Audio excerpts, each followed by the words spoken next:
J'ai un psaume qui m'a trotté toute la semaine. Je vais vous le lire, je vais le partager avec vous. C'est le psaume 145. Louange de David, je t'exalterai mon Dieu, mon roi, et je bénirai ton nom à toujours et à perpétuité. Chaque jour je te bénirai et je louerai ton nom à toujours et à perpétuité. L'Éternel est grand et très digne de louange, sa grandeur est insondable. Que chaque génération glorifie tes œuvres, qu'elle raconte tes exploits, la magnificence éclate de ta gloire, je méditerai le récit de tes œuvres.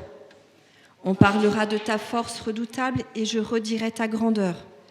On évoquera le souvenir de ton immense bonté et on l'acclamera ta justice. L'Éternel fait grâce, il est compatissant, lent à la colère et rempli de bienveillance. L'Éternel est bon envers tous et ses compassions s'étendent sur toutes ses œuvres. Toutes tes œuvres te célébreront, Éternel, et tes fidèles te béniront. Ils diront ta gloire de ton règne, ils parleront de ta puissance pour faire connaître aux humains tes exploits et la gloire magnifique de ton règne. Ton règne est un règne de tous les siècles et ta domination subsiste dans toutes les générations. L'Éternel soutient tous ceux qui tombent et redresse tous ceux qui sont courbés. Tous, avec espoir, tournent les yeux vers toi. C'est toi qui leur donnes leur nourriture en son temps. Tu ouvres ta main et tu rassasies à souhait tout ce qui a vie. L'Éternel est juste dans toutes ses voies et bienveillant dans toutes ses œuvres. L'Éternel est près de tous ceux qui l'invoquent, avec vérité. Et il réalise les souhaits de ceux qui le craignent, il entend leurs cris et les sauve. L'Éternel garde tous ceux qui l'aiment et détruit tous les méchants. Que ma bouche dise la louange de l'Éternel et que toute chair bénisse en son saint nom, à toujours et à perpétuité. Amen. J'ai gardé un peu ce fil conducteur pour préparer les chants de ce matin. Je ne peux pas tout mettre, il y a trop de choses dans le psaume mais en tout cas, j'ai essayé de rester dans le fil conducteur.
Il marche devant vous. Alléluia. Il est notre force. Amen.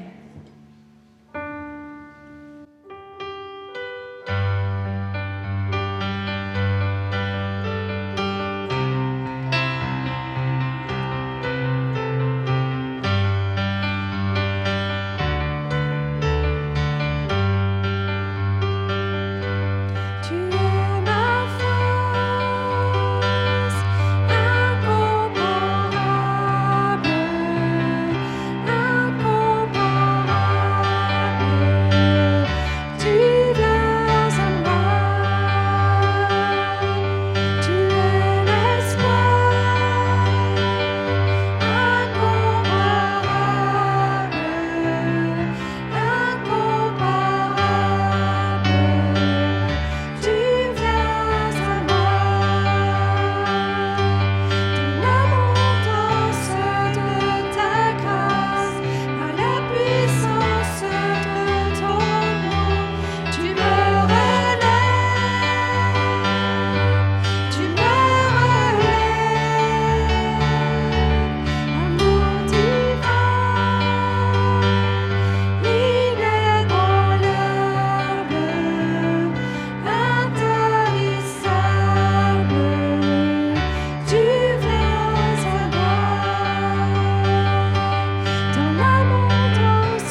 tu me relèves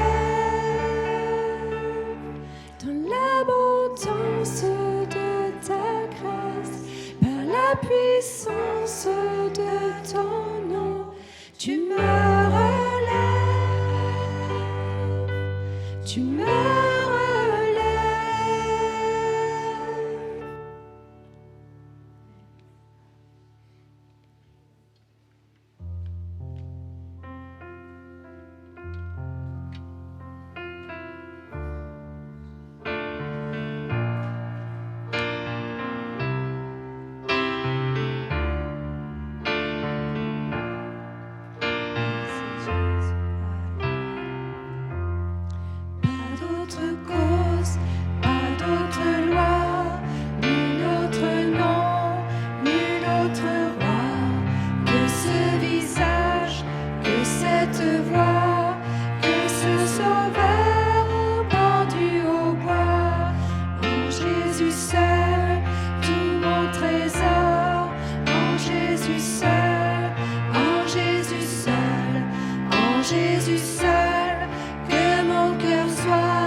Jésus est au milieu de nous, son regard s'abaisse sur nous, sa douce voix l'entendez-vous.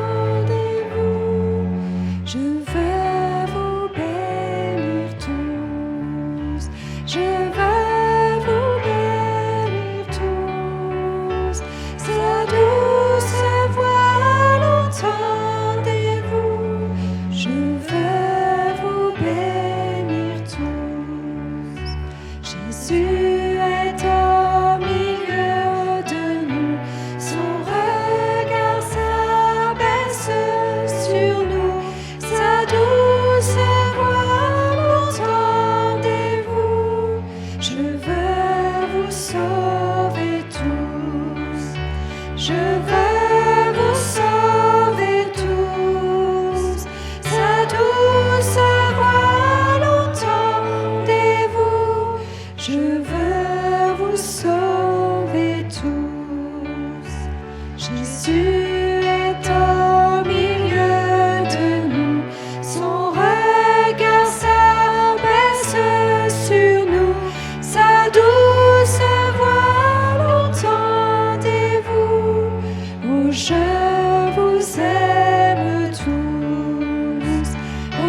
J'étais brisée, vide et sans espoir.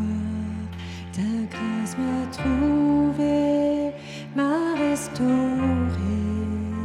Je n'ai rien à moi, mais tel que je suis, tu me libères, tu me libères. Grâce infinie de notre Dieu qui un jour m'a sauvé. J'allais de lieu en lieu quand tu m'as retrouvé. Et maintenant je vois l'amour, la grâce dans tes yeux, donnant ta vie pour moi, me ramenant de la mort à la vie.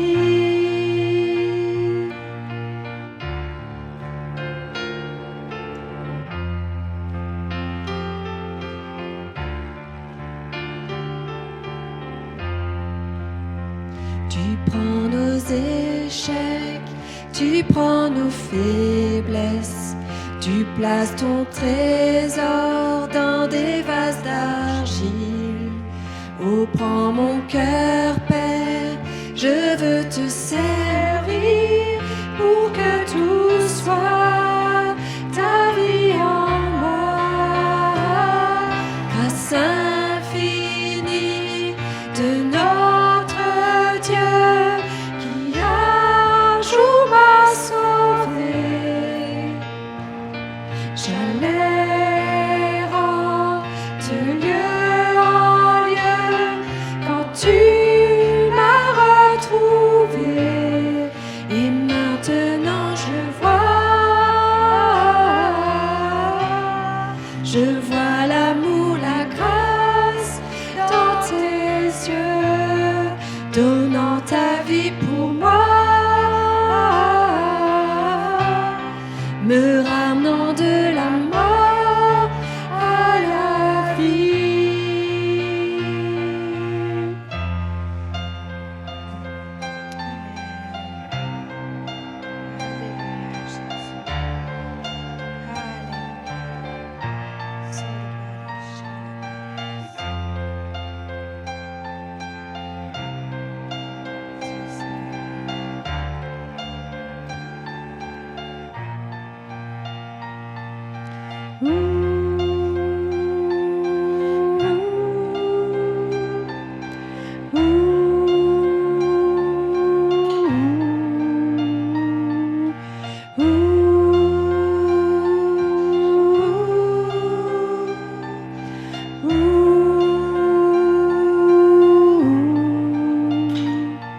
Grâce infinie de notre Dieu qui un jour m'a sauvé. J'allais de lieu en lieu quand tu m'as retrouvé. Et maintenant je vois l'amour, la grâce dans tes yeux, donnant ta vie pour moi, me ramenant de la mort à la vie. Alléluia, gloire à ton nom.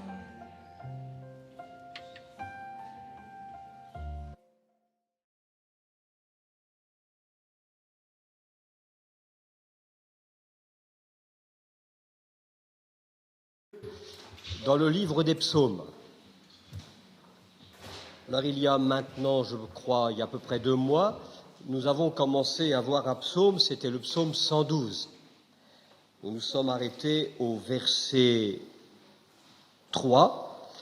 Alors simplement pour rappeler l'introduction qui a été faite, nous voyons qu'au travers de ce psaume fait partie de la série de ces psaumes qu'on appelle les Alléluia. Il y en a en tout 11 dans le livre des psaumes. Et nous avons vu que le mot Alléluia contenait le nom de Dieu et qu'il était donc important de ne pas prendre justement le nom de Dieu en vain. Souvent on prend ce mot Alléluia, même un inconverti le prend à tort et à travers. Une bonne chose arrive, Alléluia. Un tel a marqué un but, Alléluia. Certains, même au niveau de l'adoration, on adore tout et n'importe quoi.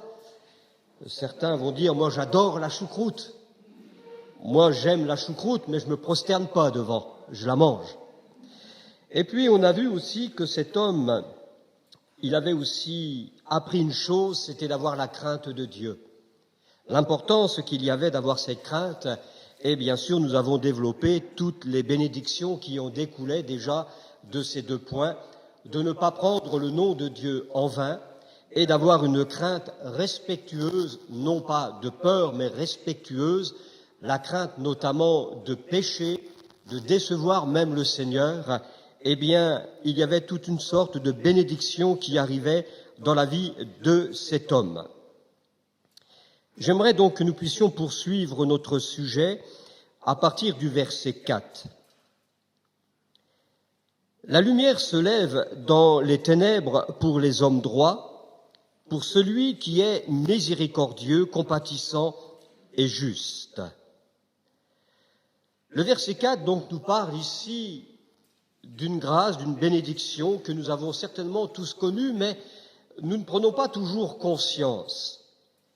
L'Écriture nous dit que la lumière, donc dans la vie du juste, de celui qui est justifié en Jésus-Christ, se lève dans les ténèbres. Littéralement, c'est s'élever dans l'obscurité la lumière. On pourrait penser donc que cet homme était arrivé à un tel point qu'il était littéralement lui-même lumière. Mais nous savons que l'Écriture nous montre que l'homme est pécheur, séparé de Dieu. Et l'apôtre Paul va même très loin, il ne dit pas seulement que autrefois, c'est-à-dire il le dit même aux chrétiens d'Éphèse, autrefois vous étiez ténèbres.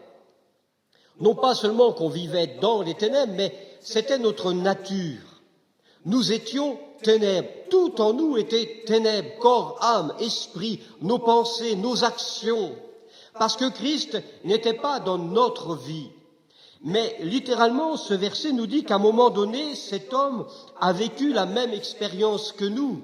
C'est un homme qui est passé des ténèbres à la lumière, puisqu'il est dit que cet homme s'est levé dans son obscurité, dans ses ténèbres, la lumière.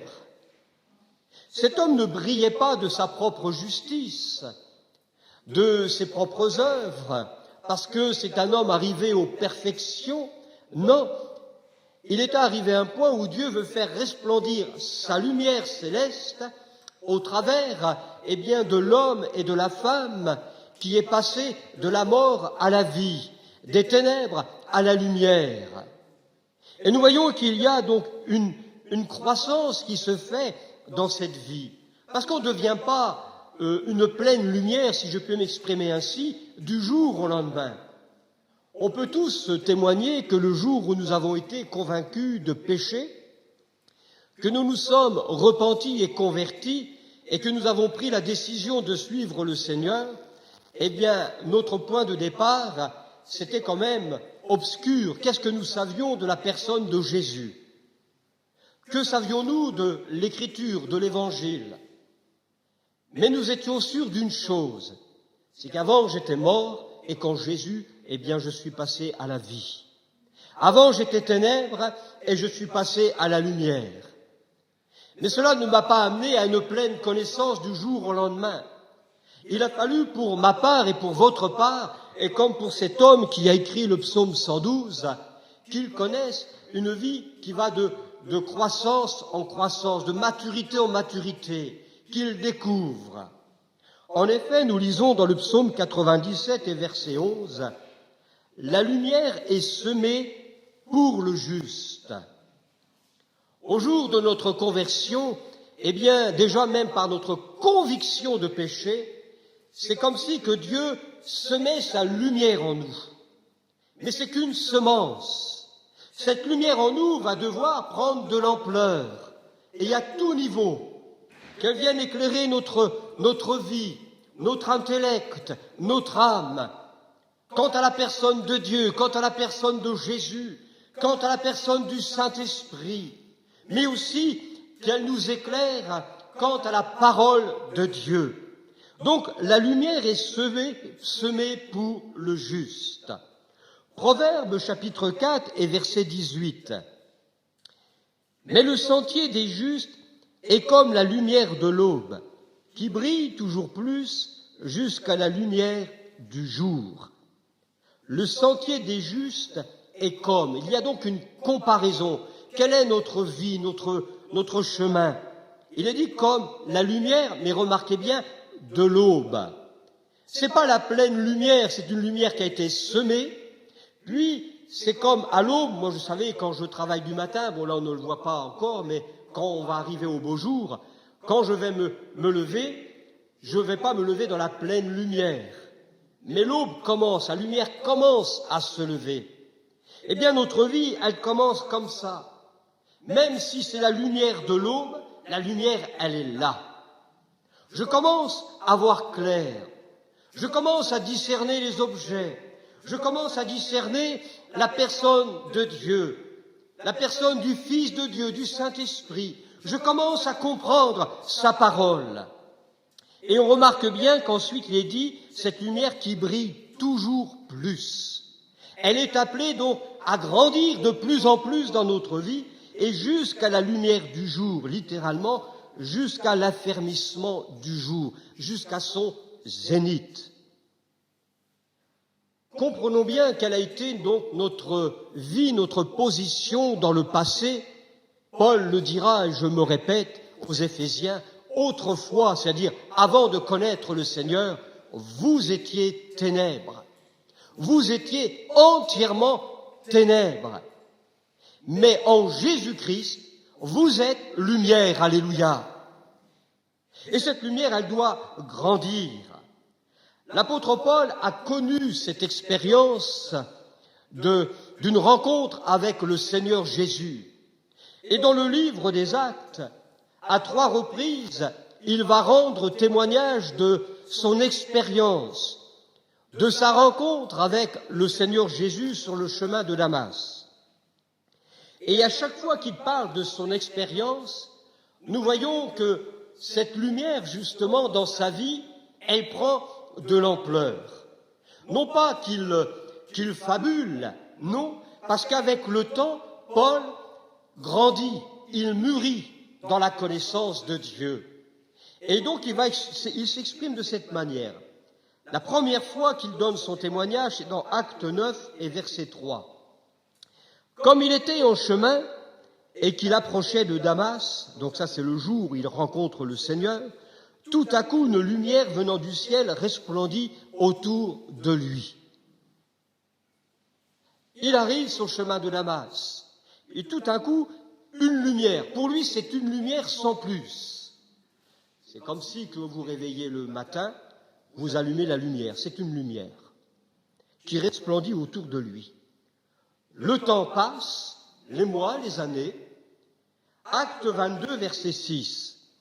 Il a déjà rencontré le Seigneur Jésus. Il a mûri dans sa connaissance, sa relation avec lui. Et voici ce qu'il dit dans son témoignage. Comme j'étais en chemin et que j'approchais de Damas, tout à coup, vers midi, une grande lumière. Ce n'est plus une simple lumière, mais aujourd'hui c'est une grande lumière venant du ciel, resplendit autour de lui. Un processus de croissance. Nous voyons donc ce qui a été dit au psaume 97. La première fois, cette lumière a été semée sur le chemin de Damas, puis cette lumière était comme l'aube, eh bien elle commence à briller toujours de plus en plus. Troisième expérience, troisième témoignage, Acte 26, verset 13. Vers le milieu du jour, ô roi, je vis en chemin resplendir autour de moi et de mes compagnons une lumière venant du ciel et dont l'éclat surpassait celui du soleil. Ce n'est plus la simple lumière qu'il a eue lors de sa rencontre avec Jésus. Aujourd'hui, il vit dans une lumière et il réalise que cette lumière qu'il a reçue, elle surpasse l'éclat du soleil. Donc, nous voyons bien qu'il y a eu, même chez Paul, et nous devons connaître aussi cette expérience, une lumière qui va, grandissante en nous. Où en sommes-nous aujourd'hui, au jour de notre conversion et aujourd'hui? Sommes-nous restés à une simple lumière ou une grande lumière? Ou pouvons-nous dire aujourd'hui, la lumière qui est en moi, elle resplendit, même plus brillante que celle du soleil? Dieu ne désire pas que nous restions, au b.a.-ba de l'Évangile, mais il veut nous conduire plus loin et toujours plus loin encore. Je crois que si le Seigneur nous donne son éternité, et nous vivrons éternellement, non pas que nous sommes éternels, Dieu est de toute éternité, mais nous avons un commencement, mais en lui nous n'aurons pas de fin, parce que l'éternité va nous amener à le connaître chaque jour. Dieu nous donne son éternité pour que nous apprenions à le connaître davantage. L'éternité même n'est pas suffisante pour connaître Dieu. Alors, il y aura du pain sur la planche. Nous n'allons pas nous ennuyer, mais nous allons être, comme dira Paul, nous serons dans sa lumière qui surpasse le soleil. Nous allons découvrir, je parle d'une manière humaine, chaque jour le Seigneur. Nous découvrirons ce qu'il est, ce qu'il a fait, et nous serons dans une telle admiration, alors le ciel sera rempli de louanges, d'adoration, d'admiration envers celui que nous appelons l'agneau de Dieu qui ôte le péché. Et nous chanterons avec ceux qui nous ont précédés le cantique de l'agneau. Amen. Alors sans Christ, il faut bien le comprendre, nous sommes ténèbres, mais en lui nous sommes lumière, et nous brillons de sa lumière. Le prophète Ésaïe, au chapitre 58, verset 8 de son livre, lorsqu'il aborde le jeûne auquel Dieu prend plaisir, il dira au verset 8, « Ta lumière jaillira comme le matin, ta cicatrisation germera rapidement, ta justice précédera et la gloire de l'Éternel te suivra. » Bien souvent de ce verset, nous mettons l'accent sur la guérison, sur les miracles. Alléluia, parce que c'est toujours pour aujourd'hui. Et je crois, même à 200%, que Dieu peut encore guérir aujourd'hui. Mais le problème, c'est que parfois nous voulons mettre tellement l'accent sur les guérisons, comme provoquer même les guérisons pour dire Dieu est avec nous, nous oublions une chose que Dieu veut faire, c'est qu'il désire que sa gloire nous accompagne. Dieu veut faire accompagner sa gloire, dans son Église. Mais qu'est-ce que la gloire de Dieu? Tout d'abord, la gloire de Dieu, c'est quelque chose qui est pesant, qui a de la valeur. D'ailleurs, c'est quelque chose qui est tellement fort que, humainement parlant, nous ne pouvons entrer dans sa gloire comme cela. Même Moïse, même un jour, la gloire de Dieu resplendissait dans le temple à un tel point que même les sacrificateurs ont dû sortir du lieu, parce que c'était tellement pesant et qu'ils ne pouvaient supporter la présence de Dieu qu'ils ont dû partir. Alors Dieu a fait resplendir sa gloire en la personne de Jésus-Christ. Et il faut être en lui pour pouvoir nous approcher de lui. Nul ne peut voir sa gloire et vivre. Et cette gloire, pourtant, Dieu désire qu'elle nous accompagne. Quand nous entrons dans les critères de Dieu, alors oui, la gloire de Dieu peut nous accompagner. La gloire, si c'est quelque chose qui est pesant, qui a de la valeur, c'est quelque chose aussi qui impressionne, qui demande à être reconnu, mais qui donne à quelqu'un de l'influence.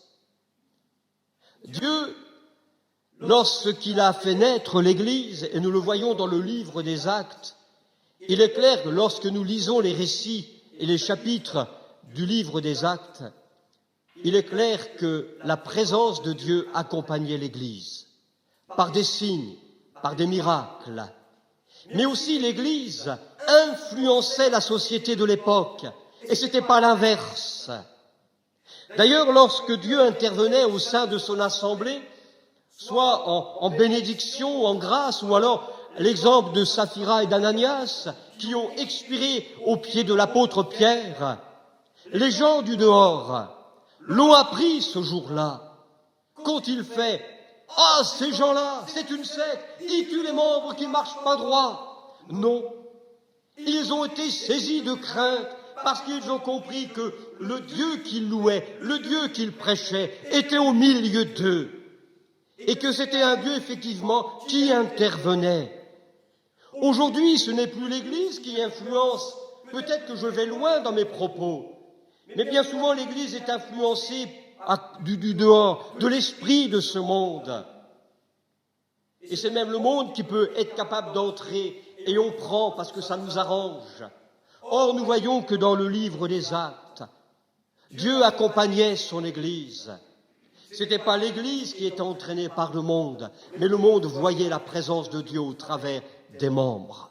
Jésus dira à ses disciples, « Si vous vous aimez les uns les autres, le monde verra. » Le monde a besoin de voir la présence de Dieu dans ma vie, dans ta vie. Mais aussi, lorsque l'Église se réunit, que voit-il le monde? C'est une question quand même importante. Où en sommes-nous avec notre relation? Combien il faut qu'il soit important que nous soyons dans sa lumière, parce qu'au fur et à mesure que nous allons nous approcher de Dieu, les ténèbres et l'obscurité de nos cœurs seront chassées. Dieu pointera du doigt ce qui ne va pas, non pas pour nous juger, mais pour nous changer, pour nous transformer, et que nous soyons à l'image de son Fils. Alors il en reflète donc des qualités dans la vie du juste. La suite de notre psaume, nous voyons un homme qui est bienveillant, un homme qui fait grâce, qui est compatissant, qui est juste dans ses décisions. Il est vrai dans ses choix, dans ses jugements. Il est rempli de bonté pour son prochain. Ce sont des qualités que nous devons donc trouver dans la vie de chaque disciple, notamment celui qui a accepté la souveraineté de Christ dans sa vie. Et ces qualités, nous les retrouvons même dans la personne même de Jésus. Et si nous lisons l'Évangile, nous voyons que le Seigneur, qui avait toutes ces qualités et sans mesure, il les a mises en pratique et sans mesure pour pécheurs que nous sommes. Nous ne méritons rien. Dieu aurait pu très bien fermer son ciel et nous laisser nous débrouiller. Mais la Bible nous dit qu'il a envoyé son Fils pour nous sauver. Et ce Fils, devant même ses bourreaux, il a manifesté de la bienveillance. Il a fait grâce. Il a été compatissant. Il a été juste. Il a été vrai. Il a été rempli de bonté. Et ces qualités, nous devons les retrouver en nous. Lorsque nous ne prenons pas le nom de Dieu en vain, il y a la crainte de Dieu, et que nous laissons cette lumière de Dieu, resplendir davantage en nous, nous allons développer ces qualités. En un mot, le fruit de l'Esprit. Ainsi, le Seigneur veut que ses disciples soient participants à ces qualités. L'apôtre Pierre dira dans sa deuxième épître au chapitre 1er, versets 3 et 4, « La puissance de Dieu nous a donné tout ce dont nous avions besoin quant à la vie et la piété, nous faisant connaître celui qui nous a appelés à sa propre gloire. Par elle, il nous a accordé les promesses les plus précieuses et les plus importantes, afin qu'en les recevant, vous deveniez participants de la nature divine et que vous puissiez échapper à la corruption qui est dans le monde à cause des mauvais désirs. » Il n'est pas question, voyez-vous ici, d'être influencé, mais d'échapper. C'est l'inverse auquel Dieu nous appelle. Il y a ici, dans ces versets, 3 verbes à retenir. Le verbe donner, connaître et le verbe recevoir. Tout d'abord, qui a donné? C'est Dieu. Dieu nous a donné tout. Il nous a donné tout. Et l'Écriture nous dit qu'en Jésus-Christ, nous avons tout pleinement en lui. De ce côté, on ne peut pas dire, mais il me manque quelque chose pour vivre cette vie de piété. Non, il nous a donné tout. Lui, il nous dit, nous faisons connaître celui. Il y a un objectif, un but, c'est que le Père Céleste veut nous conduire à la connaissance de celui qui nous a appelés. Et ce n'est pas seulement une connaissance intellectuelle, c'est une connaissance précise et correcte de la personne même du Père, mais aussi du Fils. Ça ne se limite pas à une connaissance intellectuelle. Quand je lis l'Écriture, je dois découvrir celui que Dieu m'a donné. Il y a plusieurs textes qui le confirment. Par exemple, Jean 8, verset 24, Jésus lui-même dira « Si vous ne croyez pas ce que je suis, vous mourrez dans vos péchés. » Il y a donc une nécessité de croire en celui que Dieu a envoyé. Sinon, nous mourrons dans nos péchés. Et c'est le « je suis ». C'est l'être divin, ce n'est pas simplement la personne de Jésus, mais celui qui est « je suis ». Dans Jean 5, verset 38, lorsque le Seigneur parle de l'Écriture, il dira « Ces Écritures, elles rendent témoignage de moi ». Pas des choses, mais de moi. Toute l'Écriture, Ancien comme le Nouveau Testament, doit nous conduire à la personne de Jésus. Et lorsqu'il y a des hommes qui demanderont de voir ou de faire l'œuvre de Dieu, Jésus dira « L'œuvre de Dieu, c'est que vous croyez en celui qu'il a envoyé. » Tout tourne donc autour non pas de connaître des choses, mais autour de connaître une personne, la personne du Fils. Celui qui nous a appelés à sa propre gloire.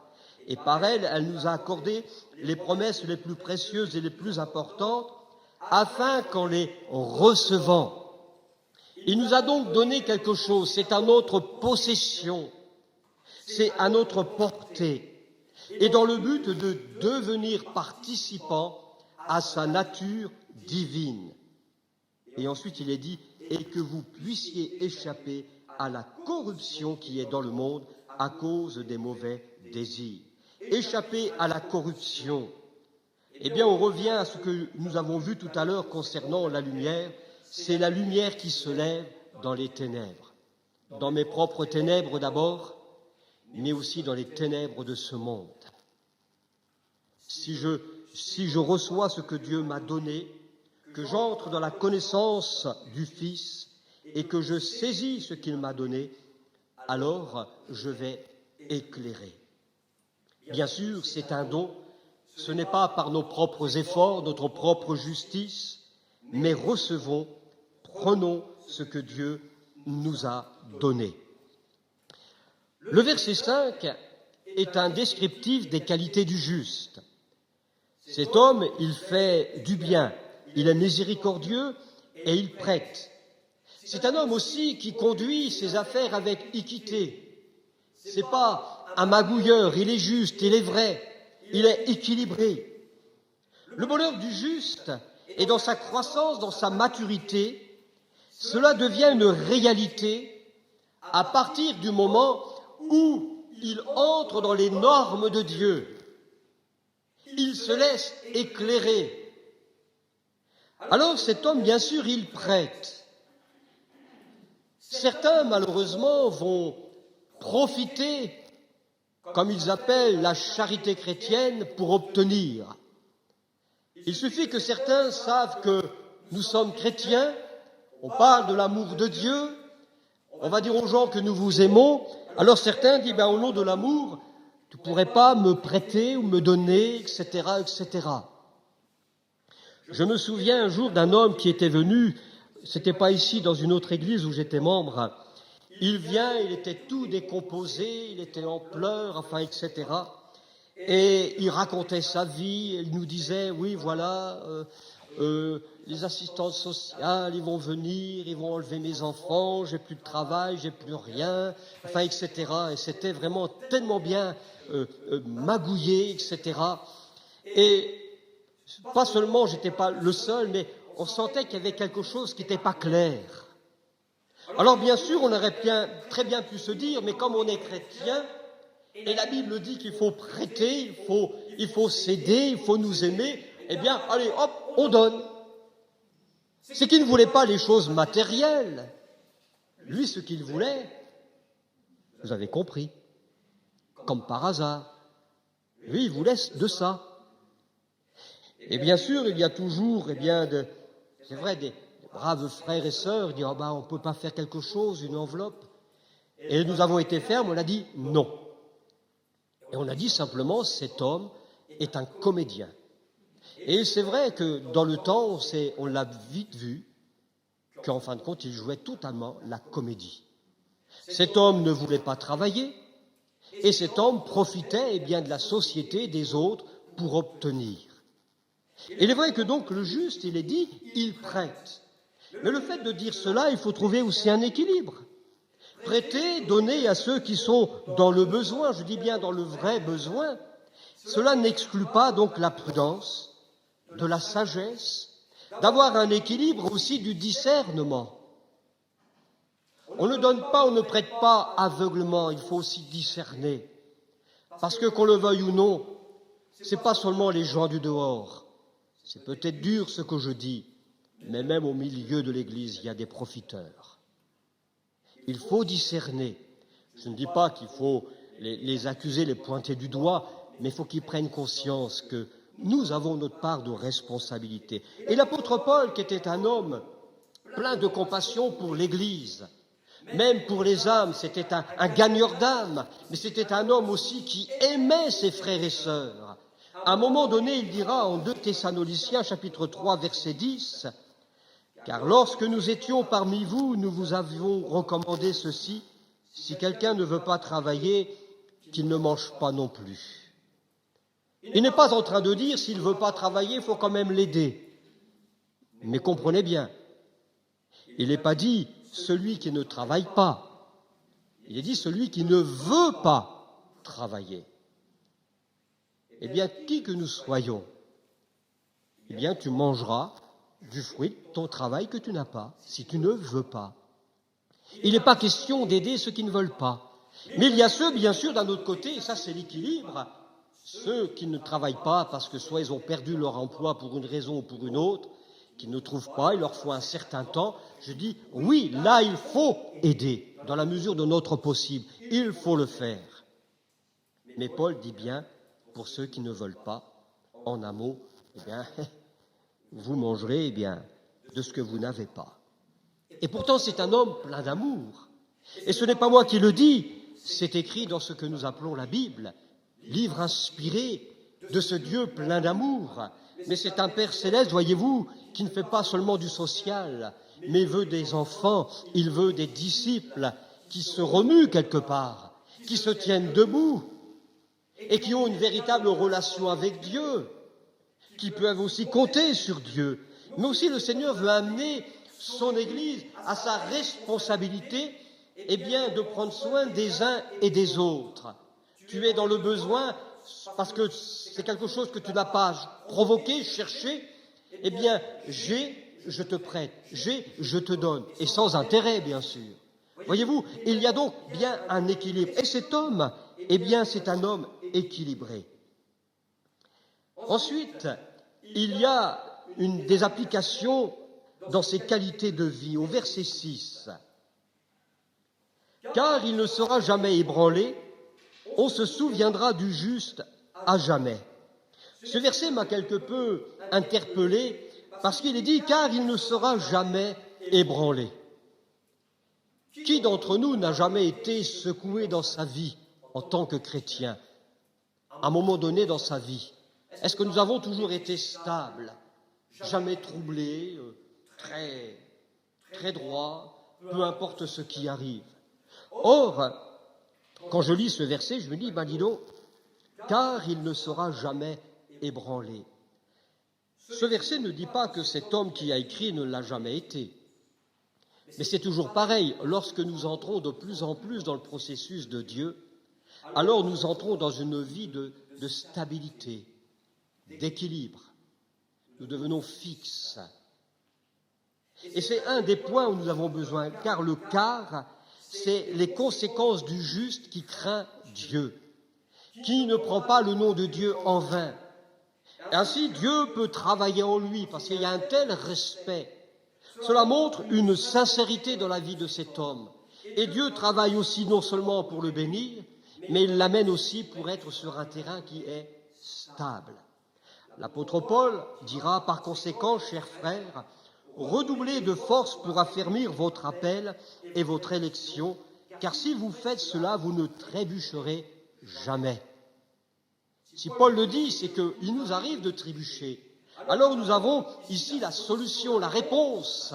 Si nous voulons rester et avoir une vie équilibrée, eh bien c'est de redoubler de force pour affermir quoi ? Eh bien notre appel, notre vocation. Dieu nous appelle en Jésus-Christ et nous devons tout faire pour rester, eh bien, fermes à cet appel, de ne rien laisser nous troubler. Alors Paul nous dit, comme le psalmiste, eh bien, si nous faisons cela, si nous le faisons, ce qui veut dire que si nous ne le faisons pas, il est sûr que nous serons toujours en balance. Et Dieu, ce qu'il désire, c'est amener cette balance en équilibre. Alors, si nous faisons cela, nous ne trébucherons jamais. Donc, il y a quand même une idée d'effort et de s'attacher solidement à l'appel de Dieu. Il y a une autre conséquence, les versets 7 et 8. Il ne craint pas les mauvaises nouvelles, son cœur reste affermi, confiant en l'Éternel. Ou littéralement, nous lisons, à la rumeur du malheur, il ne frémit pas, son cœur est ferme sur l'Éternel. Là aussi, ça peut être un peu troublant pour nous. Il ne sera jamais ébranlé, et là, il dit, il ne craint pas les mauvaises nouvelles. Je ne sais pas vous, mais ça fait quand même maintenant 2 ans, avec cette pandémie, combien, malheureusement, des chrétiens se sont posés des questions, ont été dans la crainte, dans les questions. Cela a certainement pu aussi nous montrer notre niveau de relation avec Dieu, notre confiance en lui. Peut-être que maintenant, ça va beaucoup mieux. Il est vrai que Dieu, on a vu, il était dans nos vies, mais il y a eu quand même bien des points d'interrogation. Et des choses ont été dites plus ou moins absurdes. Est-ce que notre cœur a été troublé devant cela? Ou est-ce que nous avons été, stoïques, confiants, inébranlables? Il y a une chose, un détail que j'aimerais souligner concernant ce psaume, c'est que on ne le voit pas dans nos traductions françaises, mais dans le texte original, ce psaume il y a à chaque phrase un acrostiche. C'est-à-dire que chaque lettre de chaque premier mot de chaque phrase commence par la lettre hébraïque. C'est-à-dire la première lettre du premier mot de la première phrase commence par la lettre Aleph. Première lettre du premier mot de deuxième phrase commence par la deuxième lettre et ainsi de suite. Il existe, sauf erreur de ma part, 8 ou 9 psaumes qui fonctionnent de cette manière. Et lorsque nous lisons tout ce psaume, ça veut dire que toutes ces promesses que Dieu a faites, il demeurera fidèle.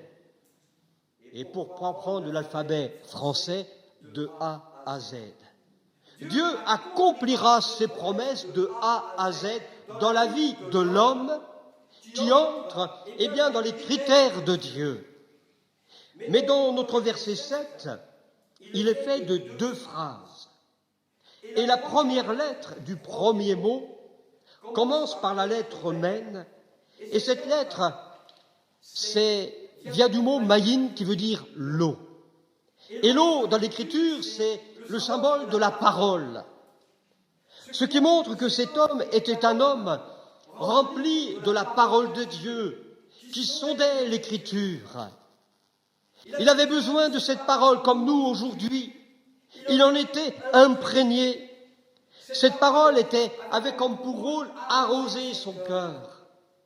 L'Écriture, parfois, elle est prise en image comme une semence.